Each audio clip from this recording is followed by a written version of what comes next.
In this video, I'm going to show you how to add a loan in Wave Accounting. Now, the first thing you have to do is create the loan account. So go to Accounting here on the left, and then here you want to click on Chart of Accounts. In here, you want to add a new account in the top right, and then over here where it says account type, you want to look for liabilities and credit cards, and you want to click on loan and line of credit.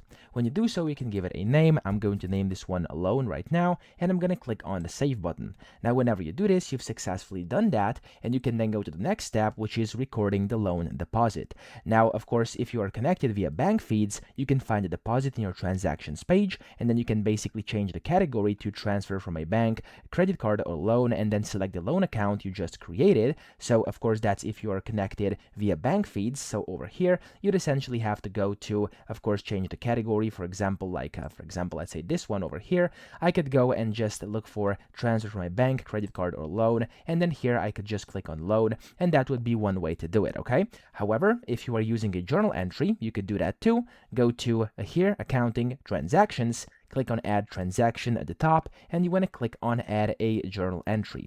Now in here, you want to basically debit the bank account where the money was deposited. So I'm going to click on over here. I'm going to go to account. We're just going to do, let's actually find one if I have them over here in my demo mode. I don't. I'm just going to do a cash on hand, but let's say this is the bank account, okay? So you have to debit this. Let's say loan was $1,000. Then what you have to do is basically go to down here, and you have to credit the new loan liability account for the full loan amount. So I'm going to go and look for loan. There we go, we have it over here. Click on it, and then you have to credit this like 1,000, then click on save, and that's one way to do it as well, okay? So I hope this video helped you out. If it did, please subscribe to the channel and help me out as well.